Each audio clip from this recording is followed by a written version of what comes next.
For Sunday, February 7th, you found the Georgia gang. And topping our agenda this morning, Delta has a management shakeup. Kasim Reed wants to spend a lot of money on the Atlanta Hawks. And in New Hampshire, we go this Tuesday. Coming up on the Georgia Gang.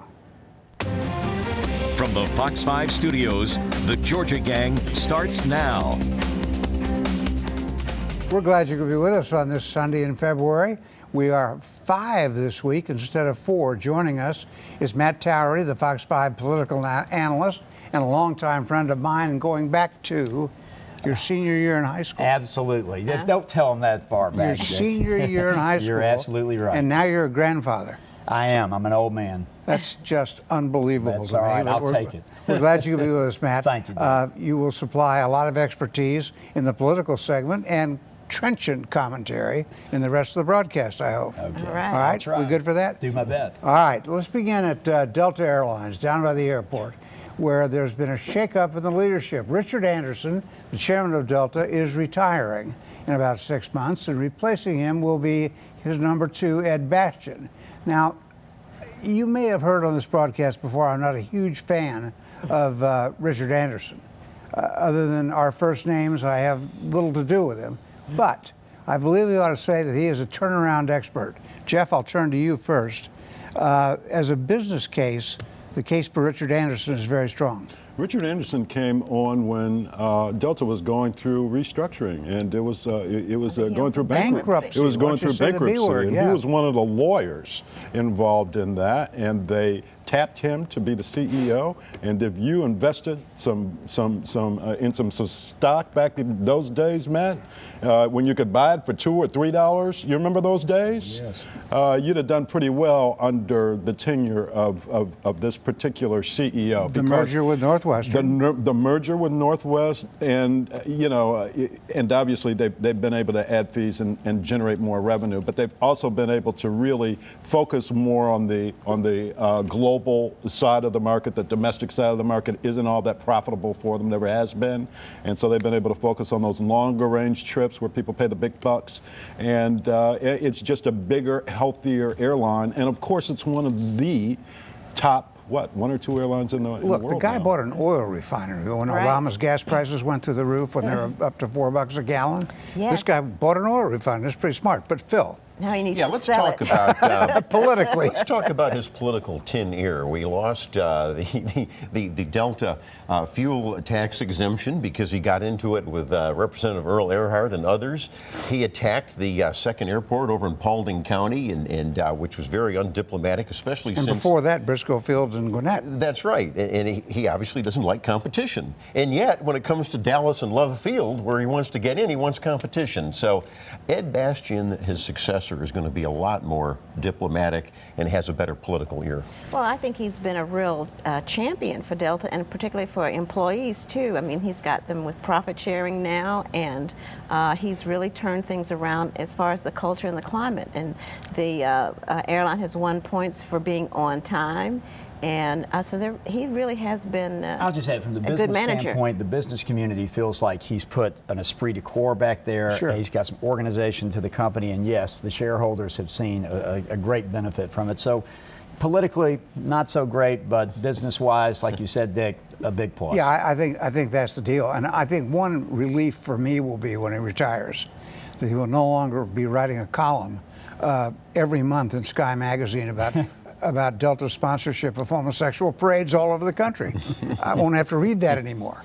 Maybe Ed Bastian will just give them the money and not talk about it. It'd be okay with me. All right, let's turn back to the city where Mayor Kasim Reed, he's riding high as well. Let's say that. Kasim Reed is riding high, and this week he talked about spending $150 million to $200 million of city money to keep the Hawks in Phillips Arena. In other words, to redo it for the new owner.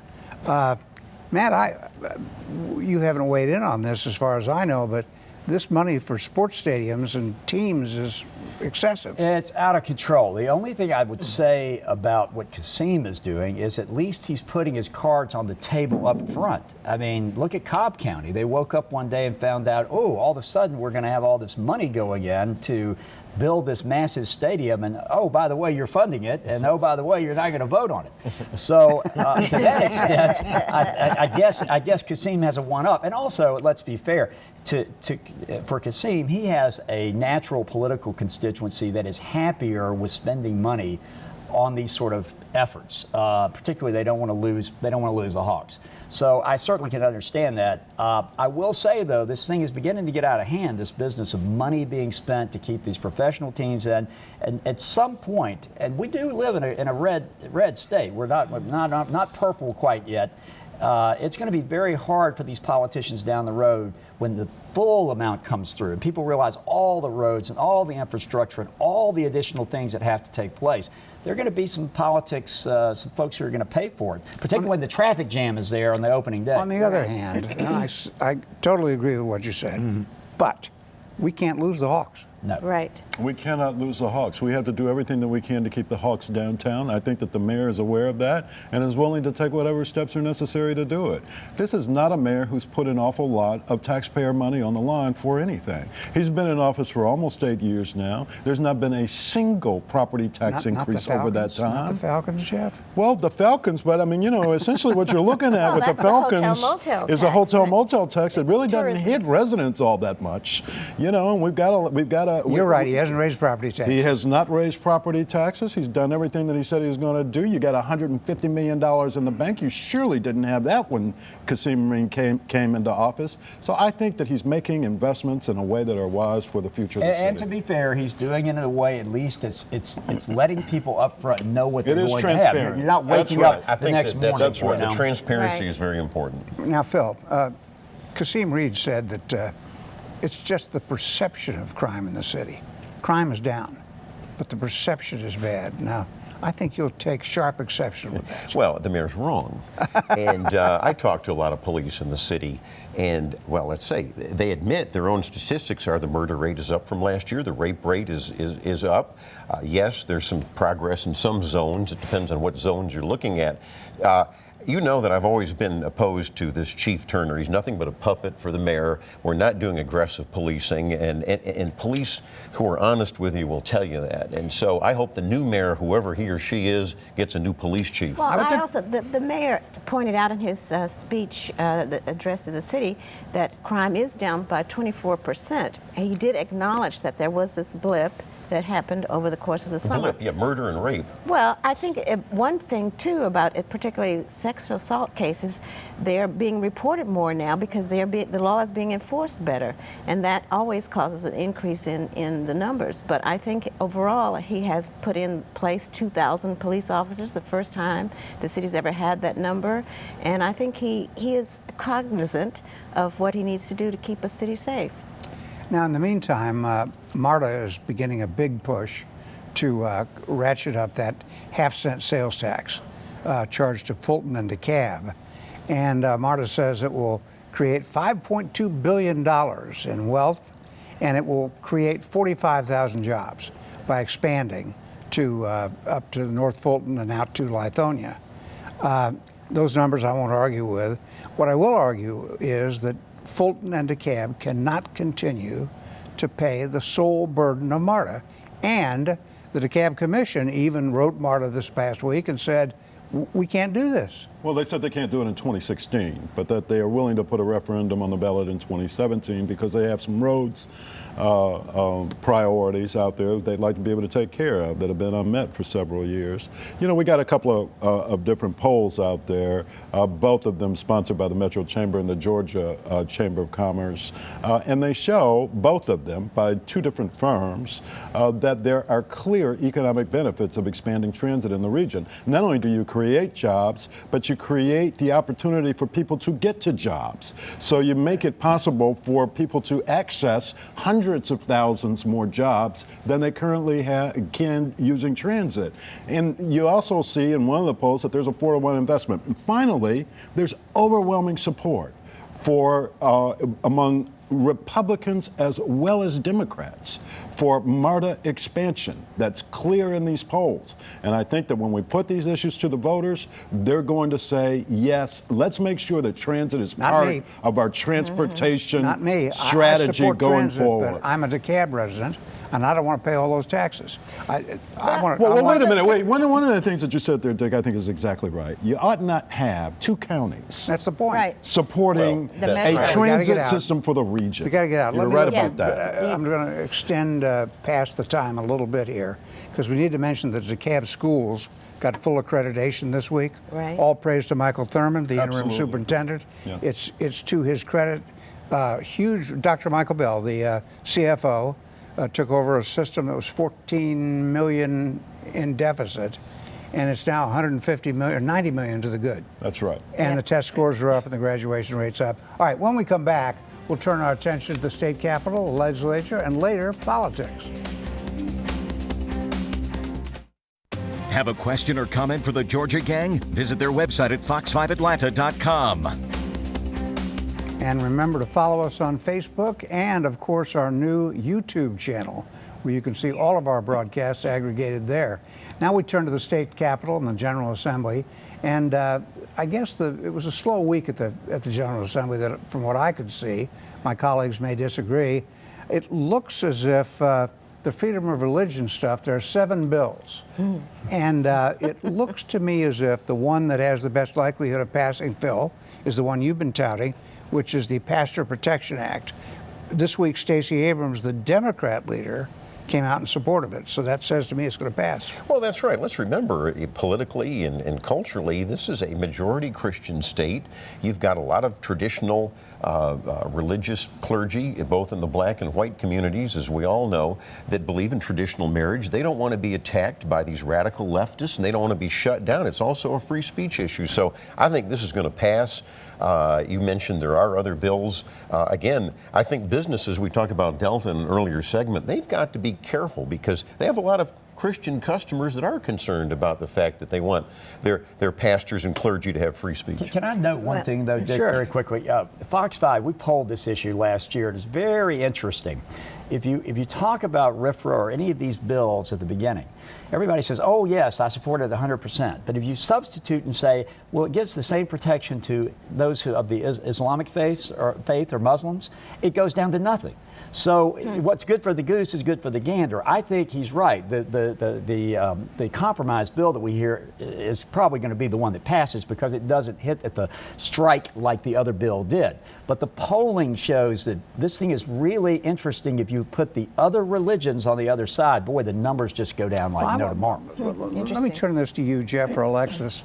It seems to me that if we say that pastors don't have to perform weddings for homosexuals, well, then why shouldn't we say that a bakery owner or a florist doesn't have to provide those same services to homosexuals?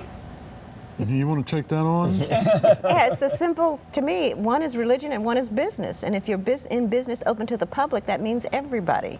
So you Simple. can't hold your sincere religious beliefs. You have to be stamped down by the state. No, Yeah, I mean, you're either open for business to the public or it's you're business, not. Alexis, but it's a suppose the private club florist then. is a What? devout Christian. Say it again? She doesn't The care. florist. Suppose She the doesn't- florist, I know. She It's doesn't good. care. Suppose the LGBT person is a devout Christian.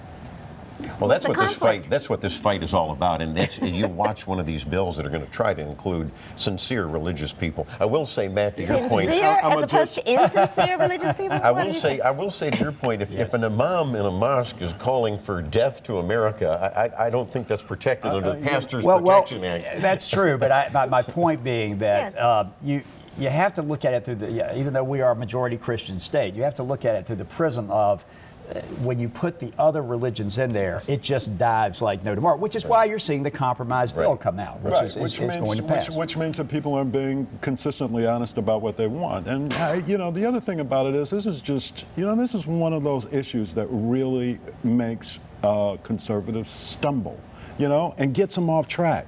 You've got a great message when it comes to debt and deficits and saving taxpayers' money. And then you hit on something like that and you lose everybody who has any sympathy for or happens to be a member of one of these communities. Well, it's Jeff, a problem now for you. It's going to continue to be a problem going forward. Jeff, everyone is in favor of trying to protect religious liberty in this country. Conservatives especially are on the right side of that. And I might remind you, there's a lot of liberals and black churches are going to be here. Oh, there's no question about it. Franklin But what I'm Graham is going to be suggesting to here you- in Atlanta Wednesday.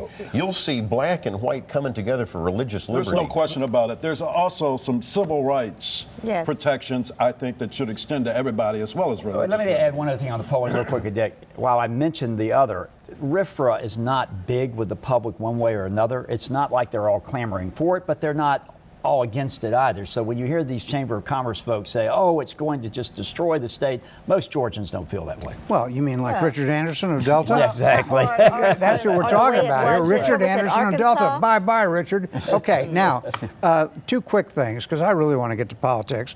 One for you, Phil. The Supreme Court of Georgia ruled that dreamers, as President Obama calls them, illegal immigrants, in other words, don't get in-state tuition to our colleges.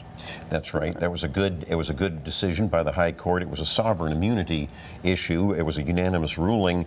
These dreamers, so-called, they're there because of Barack Obama. He gave them quote-unquote deferred status. They're still here illegally. I don't think that was decided on the substance, on the merits of the case. I think that it was decided on whether or not that was the appropriate place to sue. It was a sovereign And then they're going to immunity go, case. right, exactly Right. right. They're going to go right back and sue every member of the Board of Regents. Isn't that right? Yeah, Individually. you're right. And That's finally, right. finally, one thing I want to get in for Thank you. sure, not so big to Metro Atlanta people in general, but Curtis Foltz, the director of the Georgia Ports Authority, announced his retirement, and he's one of those unsung guys in Georgia that has expanded the Port of Savannah beyond all supposition in the past. And our port in Savannah is second largest only to New York and New Jersey.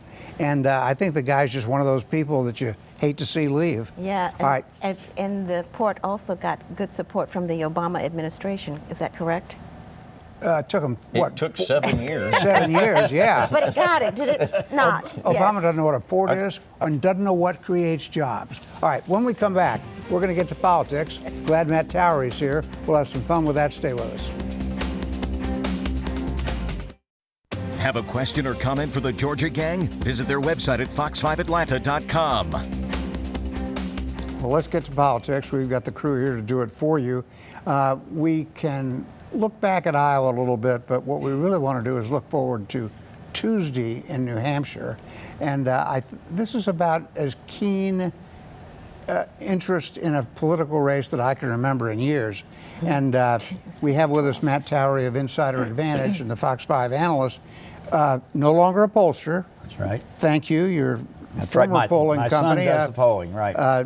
Did a spot-on poll for me, and if I haven't thanked you, I'll thank you again. Certainly. At any rate, New Hampshire is this is going to be another big eliminator. Probably 2 or 3 Republican candidates will drop out. Hillary Clinton's going to lose on the Democratic side, and so it doesn't mean much to the Democrats next week.